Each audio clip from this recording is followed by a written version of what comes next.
কক্সবাজার দোকান মালিক সমিতি ফেডারেশনের নির্বাচন ঘিরে জমে উঠেছে প্রচারণা। নির্বাচনী প্রচারণার তৃতীয় দিনে ১৭ আগস্ট দিনব্যাপী প্রার্থীরা ব্যবসায়ীদের সঙ্গে মতবিনিময়, গণসংযোগ ও ভোট প্রার্থনায় ব্যস্ত সময় পার করছেন।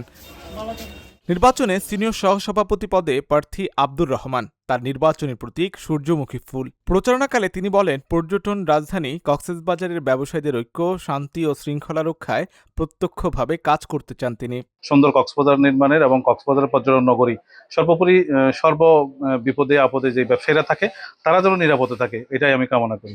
যেই সরকারি বেসরকারি যেই অভিযানগুলো হয় এবং ব্যবসায়ীদের যে নিরাপত্তার বিষয়টা, সর্বোপরি ব্যবসায়ীদের যে বিভিন্ন ধরনের স্থানীয় এবং প্রশাসনিক যে জটিলতা হয়, এটার মধ্যে সমন্বয় সাধন করে ব্যবসায়ীদেরকে নিরাপদ ব্যবসার প্রতিষ্ঠান করে দেওয়া এবং নিরাপদে যেন ব্যবসা করতে পারে, তারা ব্যবসা করতে এসে যেন তাদের পরিবার পরিজনের সাথে অন্যরাও যেন পরিবারের মতো অংশীদার হতে পারে, এই ধরনের মিলবন্ধন তৈরি করাই হবে আমার মূল ইস্তেহার। অন্যদিকে কক্সবাজার দোকান মালিক সমিতি ফেডারেশনের সভাপতি প্রার্থী ফরিদ আহমেদ চৌধুরী ব্যবসায়ীদের স্বার্থে একটি ঐক্যবদ্ধ ও নিরাপদ ব্যবসায়িক পরিবেশ গড়ে তোলার প্রতিশ্রুতি দিয়েছেন।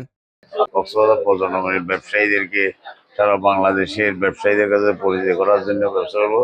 সন্ত্রাসমুক্ত, চাঁদামুক্ত ব্যবসায়ী সমাজ গঠনে সবাইকে সাথে নিয়ে এসে সহযোগিতা করব এবং প্রচেষ্টা করব।